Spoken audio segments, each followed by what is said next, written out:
In this tutorial, we will demonstrate 1. How to virtualize data in Essentia. 2.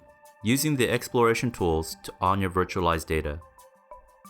In the previous tutorial on launching Essentia and connecting to data, we connected a few data repositories to an Essentia instance. The next step after connecting is to begin virtualizing your data.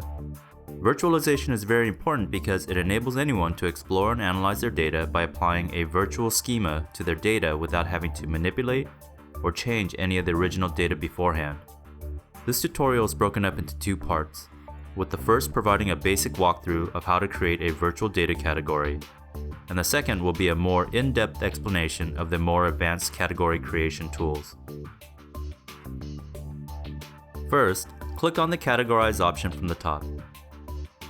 Next, select the data repository that contains the data you want to work with.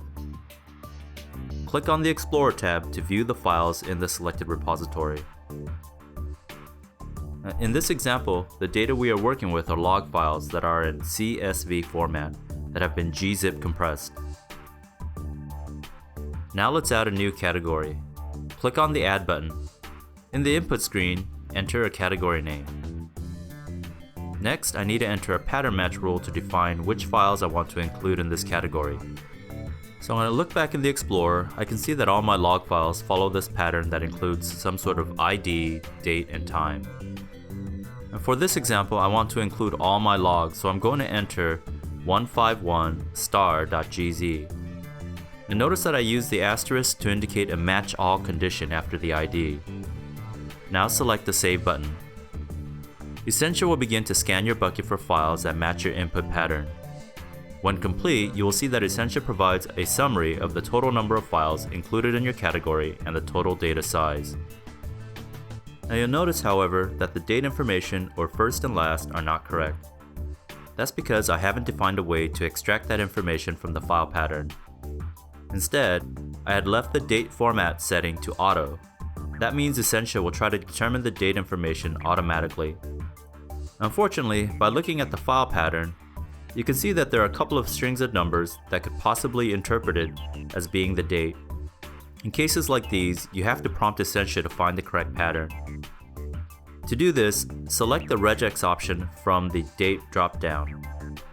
The date pattern that Essentia needs to look for should look like this: year, month, and day. Click on the check button to preview what the results of applying your regex rules will look like. If everything seems okay, click on the Save button to effect your changes.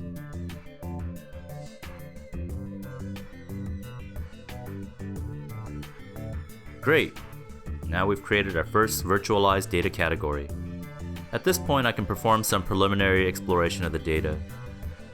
Click on the Options link for a category and select the File List option. This will bring up a list of all the files that comprise this data category. It's a good tool to verify that only the files you want have been included. Whoops, looks like there's a file here that I don't want. This file has a -d in it, which is not the pattern for the majority of my log files. Let me click the Edit option and add an exclude rule to remove it from the list. Great. Now only the correct files should be in the file list for this category. The next preliminary data exploration option I can use is the Sample option. Clicking on it shows me 5 rows of sample data so I can get a preview of what might be found in the entire category dataset.